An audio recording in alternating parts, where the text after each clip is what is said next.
지난 저녁에 우리가 모였을 때 예수님께서 오셔서 제자들이 말했습니다. 그런데 도마는 친구들의, 동료들의 그 말을 믿을 수가 없었습니다. 예수님께서 죽으셨다라고 하는 것을 자기가 직접 보았기 때문입니다. 확인했기 때문입니다. 채찍에 몸이 찢어지는 것을 보았습니다. 십자가에 말 그대로 못 박히는 것을 생생하게 기억하고 있습니다. 로마 병정이 창으로 가슴을 찔러 예수님이 죽었다는 것을 확인하는 것도 알았습니다. 예수님은 죽었습니다. 그런데 그 예수님이 다시 살아났다고 합니다. 예수님의 제자였지만 그 말만은 믿을 수가 없었습니다. 아니, 예수님의 제자였기에 더 믿을 수가 없었습니다. 왜냐하면 누구보다도 분명하게 예수님께서 죽으셨다라고 하는 것을 알고 있었기 때문입니다. 도마의 상식으로는 도저히 이해할 수가 없는 일이었습니다. 죽은 사람이 다시 살아났습니다. 도마는 말합니다. 내가 그의 손에 못자국을 넣으며 내 손을 그 옆구리에 넣어보지 않고는 믿을 수가 없다. 말을 길게 어렵게 해놨지만요, 우리 내 손에 장을 지진다라는 말은 무슨 말입니까? 절대로 아니다라는 거죠. 도마의 말은 한마디로 나는 절대 믿을 수가 없다는 겁니다. 그리고 이 표현 속에, 이 17절의 이 긴 표현 속에 담겨있는 뜻은 아마도 도마가 이렇게 생각했는지도 모릅니다. 너희가 예수님을 너무나 그리워하고 슬퍼하다가 무언가 헛것을 봤을지도 모르겠다.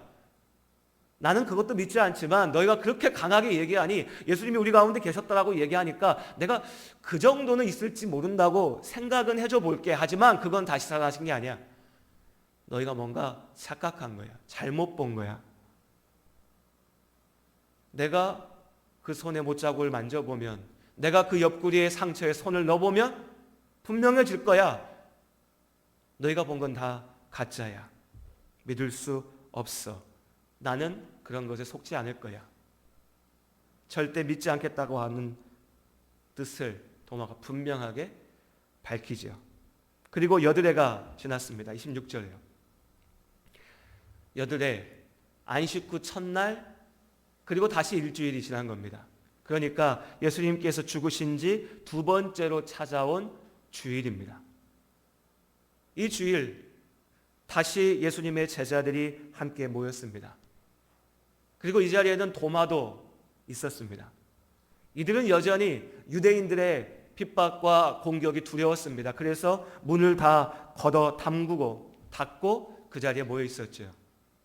그리고 그들이 그렇게 사방에 문을 닫아놓고 모여 있었을 때 예수님께서 그들 가운데 샬롬을 외치시면서 오셨습니다. 너희에게 평강이 있을지어다. 샬롬입니다. 누가 제일 놀랐을까요? 도마가 놀랐을 겁니다. 다른 제자들은 어쩌면 좀 으쓱했을지도 모릅니다. 우쭐했을지도 모릅니다. 봐, 우리가 말한 거 맞지? 예수님 다시 사셨지? 우리 가운데 오셨지? 도마는 어찌할 바를 모르고 있었을 것 같습니다. 이게 무슨 일인가? 진짜 예수님이시네. 어떻게 이럴 수가 있을까? 그때 예수님께서 도마에게 말씀하시죠. 도마가 했던 말을 그대로 다시 말씀해 주십니다. 네 손가락을 이리 내밀어서 내 손을 보고 네 손을 내밀어서 내 옆구리에 넣어보라.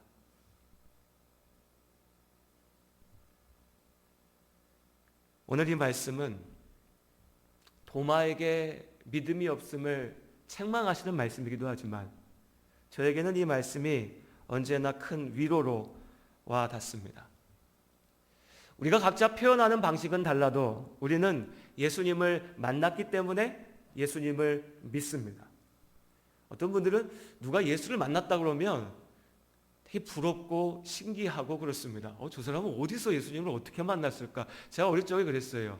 기도원에 가서 이렇게 목사님 설교를 듣는데 맨날 하나님 음성을 들으셨다고 그러고, 좀 예전 목사님들은 그 되게 관용어 같이 막 쓰시잖아요. 주의 음성을 들으셨다라고. 그렇게 얘기하면 제가 목사인데도 주님의 음성을 막 귀로 듣는, 글쎄요, 그렇게 자주 없는 것 같은데. 주를 만났다고 하고 주의 음성을 들으셨다고 하니까 나는 왜 못 듣지? 나는 왜 못 만났지? 참 의문이었습니다. 근데 마침내 예수님을 만나고, 물론 여기서 만났다는 게 내가 눈앞에서 예수님을 직접 봤어, 이건 아닙니다. 뭐라고 설명할까요? 그냥 인정하게 됐습니다. 그냥 알게 됐습니다. 오늘 도마처럼요. 예수님이 어떻게 다시 사셨어? 말도 안 되는 소리 하지 말라고 외쳤던 도마지만 예수님이 앞에 나타나셨을 때 진짜 나타나셨어요? 잠깐만 기다려봐요. 내가 손 갖다 댈게요. 내가 옆구리에 손 한번 넣어볼게요. 이렇게 말하지 않습니다. 그냥 바로 인정하죠. 그런 순간이 우리에게 있습니다. 여기 계신 모든 분들이 그 순간을 경험하셨을 거라고 믿습니다. 모양은 다 다릅니다. 어떤 분은 정말로 음성을 들었을 수 있습니다. 환상 가운데 예수님을, 아니요, 직접 예수님을 보았을 수도 있습니다. 기도하는 가운데 마음의 감동으로 참을 수 없는 눈물을 흘린 분들도 계실 겁니다. 이제껏 수십 수백 번을 보았던 한 구절의 말씀이 내 인생의 방향을 완전히 바꿔놓는 경험을 하신 분들도 이 가운데 계실 겁니다. 다양하게 표현하고 다양하게 말할 수 있지만 그저 쉽게 한마디로 얘기하면 우리가 예수님을 만났습니다. 그 예수님이 나의 구주이심을, 나를 구원하시는 나의 주인 되심을 믿게 되었습니다. 인정합니다. 말로 설명하기 참 어렵지만 그저 있는 그대로의 사실을 이제 알았기 때문에 그것이 사실이라고 말하는 겁니다. 그런데 그렇게 예수를 나의 구주로 고백한 이후에도 우리의 마음속에 이전의 옛 의심의 자국들이 여전히 남아 있습니다. 하나님을 믿지 않는, 아니 하나님이 있다라고 하는 것을 인정하지도 않는 세상의 많은 사람들의 주장이 여전히 우리의 귓가에 울리고 우리의 마음을 어지럽게 합니다. 이전까지 우리도 그랬으니까요. 교회에서 나고 자라고 설교 말씀 아무리 많이 듣고 중고등학교를, 교회 중고등부 청년부를 나와도요, 마찬가지입니다. 그보다 훨씬 더 많은 하나님이 없다, 하나님 없이 세상을 살 수 있다, 성경은 말이 안 된다는 소리를 더 많이 듣고 우리는 이 세상을 사니까요. 그러니 이제 예수가 계신다고 하는 것을, 하나님이 계신다고 하는 것을 인정하고 믿게 된 이후에도 그 의심의 소리들이, 그 의심의 생각들이, 내가 가지고 왔던 그 의심의 길들이 나를 여전히 붙잡고 있는 겁니다. 이게 진짜인가?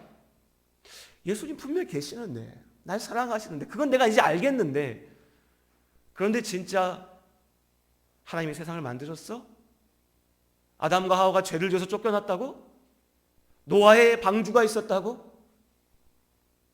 전쟁하는데 태양이 움직였다고? 죽은 자가 일어났다고? 예수님이 부활하셨다고? 인정할 수가 없는 겁니다. 믿을 수가 없는 거죠. 그럼 여기서 어떻게 할까요?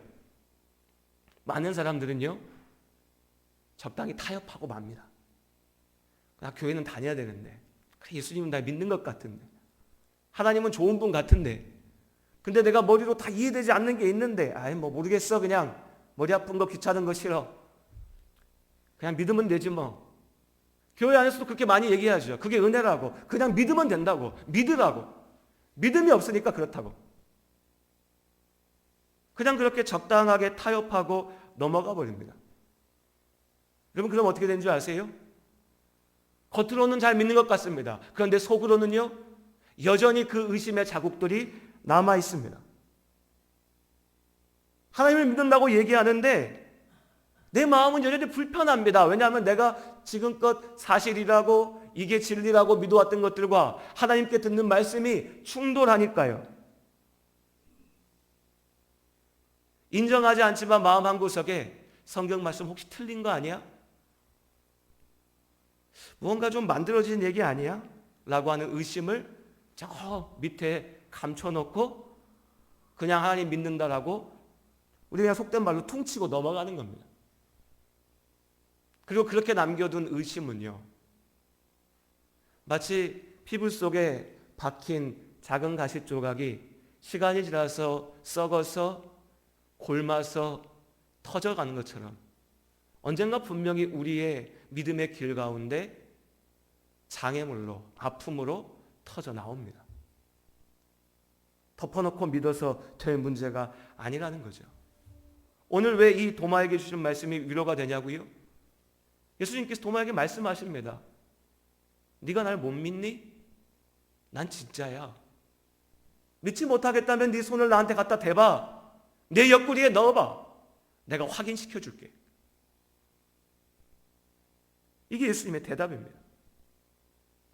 저는 이 말씀을 분명히 믿습니다. 예수님을 처음 만나고 나서 참 많이 고민했습니다. 내가 알던 것들, 내가 공부하던 것들, 내가 궁금해하던 것들이 성경의 말씀과 맞을 수 있을까? 하나님이 정말 진리인가?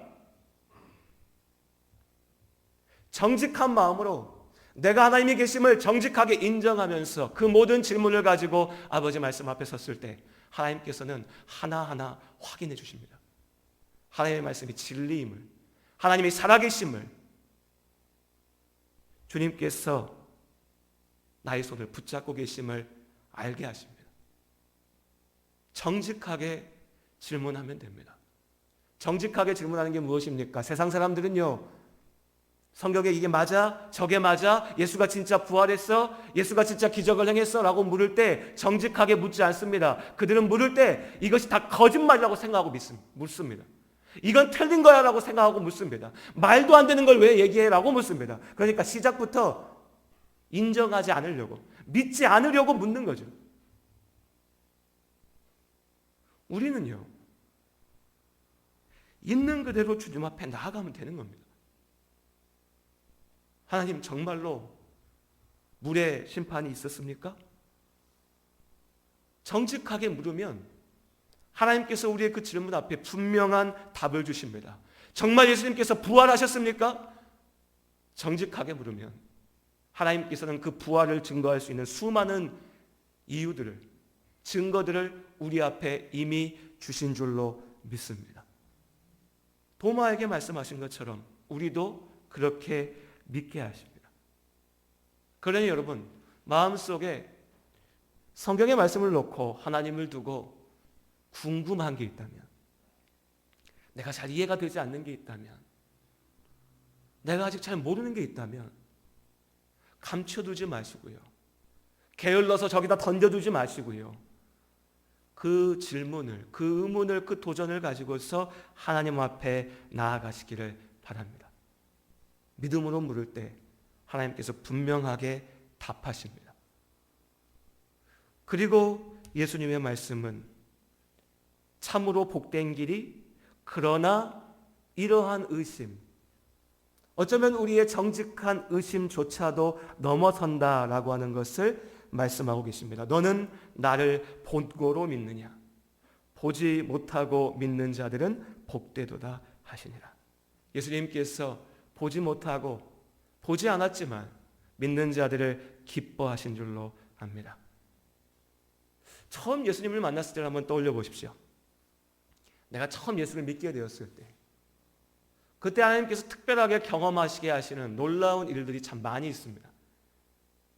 제가 지난 주간에 시차례를 다녀왔는데요, 시차례에서 이제 모임을 하고 예배드리고 모임하고 식사하고 대화하던 중에 몇몇 목사님들께서 옛날 얘기를 시작하셨어요. 왕년에, 나 때든 말이야 이랬죠. 한 30년, 40년 전에, 저는 그때 이제 아기 때였는데, 그때 교회를 개척했던 때의 이야기를 몇몇 연세 많으신 목사님들께서 하시더라고요. 그때는 천막을 쳐놓고 나무 십자가만 하나 걸어놓고 개척을 했는데 하나님이 때때에 따라서 필요한 사람을 있게 하시고 어려운 문제가 있어서 기도할 때마다 도와주셨다고. 한 목사님이 그렇게 얘기하세요. 하루는 본인이 교회 건물을 새도 내야 되고 고쳐야 되고 막 꼭 필요한 돈이 딱 60만 원이 필요했는데 도저히 돈 나올 데가 없어가지고 방법이 없어서 그냥 앉아서 기도만 하고 계셨는데 어떤 분이 길을 가다가 그냥 들어와서 하나님이 나 여기 가서 도와주라고 했다고 60만 원 헌금하고 딱 가셨다는 거예요. 그 액수도 60만 원으로 딱 맞았다고. 본인이 그 하나님의 은혜를 경험했다라고 말씀하십니다. 이런 간증들 너무나 많죠. 한 분이 얘기하시니까요, 여기저기서 막 얘기하십니다. 그런데 재밌는 게 뭔지 아세요? 이 고백들이, 이 간증들이요, 다 과거형이에요. 20년 전에, 30년 전에. 왜 그럴까요? 왜 과거형일까요? 이 목사님들이 더 이상 은혜가 없어서요? 하나님이 이제 더 이상 그들을 사랑하지 않으셨어요? 능력이 없으셨어요? 하나님께서 변하셨을까요? 아닙니다. 하나님께서는 60만 원이 필요할 때는 그 60만 원으로 그분들에게 도우셨지만 이제는 그런 방법이 아니라 다른 방법으로 그분들과 함께 하시고 인도하시는 겁니다. 어린아이는 부드럽게 갈아놓은 이유식을 먹어야죠. 그래야 먹을 수 있고 자라날 수가 있습니다. 장성한 사람은요, 때로 내 입에 쓰고 거칠어도 내 건강을 위하여서 그것을 충분히 씹어서 깨트려서 먹는 겁니다. 그것이 내가 살 수 있는 길이니까요. 믿음의 성숙입니다. 오늘날에도요, 이 땅에 놀라운 기적들은 여전히 일어나고 있습니다. 하나님은 지금도 살아서 역사하신 줄로 믿습니다. 그런데 많은 성도님들이요, 나도 옛날에는 그런 기적을 경험했는데, 그런 은혜를 알았는데 지금은 은혜가 없어요, 지금은 기적을 못 봐요, 지금은 하나님의 역사가 없어요 라고 얘기하십니다. 하나님은 이렇게 얘기하실 겁니다. 너가 언제까지 3살인데, 네가 언제까지 4살인데, 넌 도대체 언제까지 구원 얘기하고 있을 거냐? 내가 이미 너를 구원한다고 약속하지 않았냐? 네가 이미 구원받지 않았냐? 너는 이제 교회에서 직분자가 아니냐? 나의 종이 아니냐? 하나님의 일을 하는 하나님의 사람이 아니냐? 믿음의 성숙을 향해 나아갈 때 하나님께서는 이전에 우리가 보지 못하고 이해하지 못했던 많은 일들을 보게 하시고 알게 하십니다. 오늘 도마처럼 만지고 믿는 것도 은혜이지만요, 더 큰 은혜는 보지 못하고 있는 그 믿음 가운데 있는 줄로 압니다. 주님을 깊이 신뢰하는 겁니다.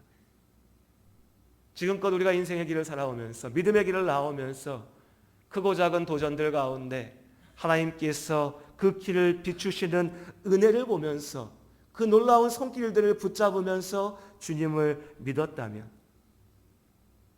어쩌면 지금은요, 앞이 보이지 않는 그 답답함 가운데서 더욱 주님을 신뢰하고 붙잡아야 될 때인 줄도 모릅니다. 보지 못하고 믿는 자들이 복되도다. 오늘 예수님께서 말씀하십니다. 앞서 6월절 전날에 예수님의 기도를 한번 떠올려 봤으면 좋겠습니다. 요한복음 17장에 예수님께서 기도하시던 중에 이렇게 말씀하시죠. 그들의 말로 말미암아 나를 믿는 사람들도 위함이니. 17장 20절 말씀입니다.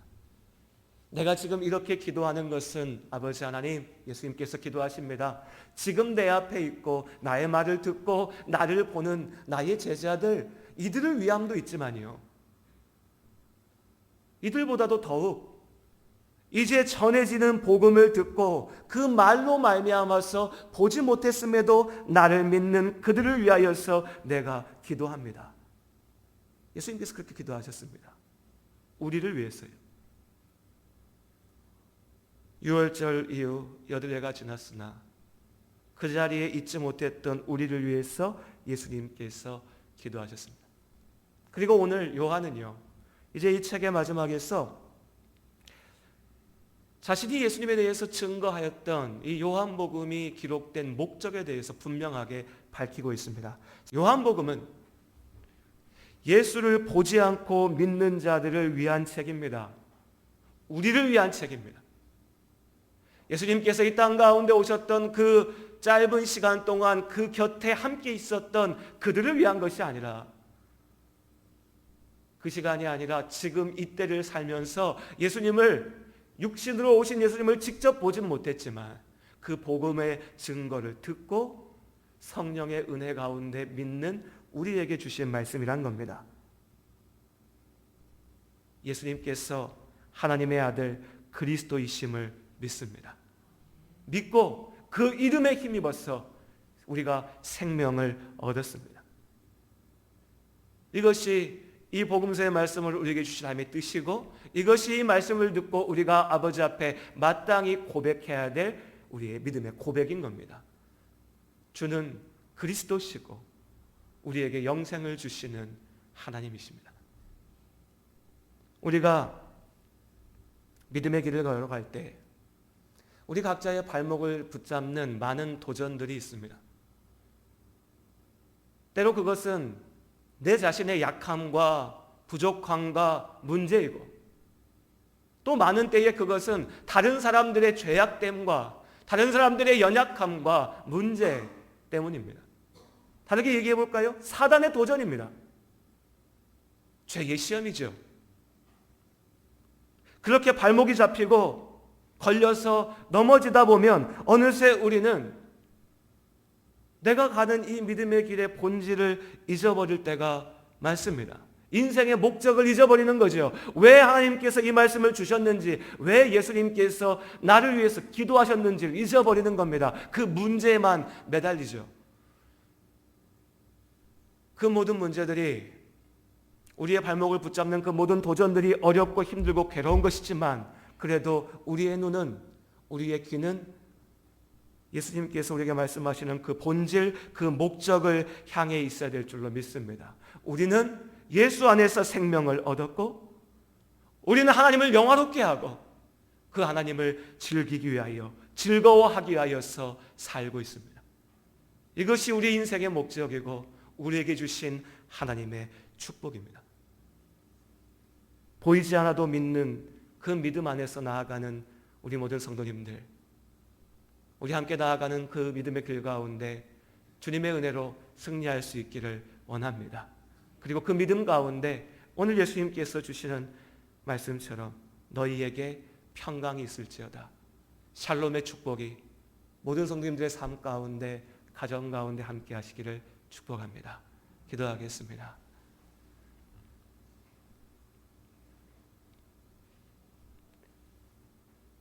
하나님, 이 저녁 우리가 도마의 이야기를 보았습니다.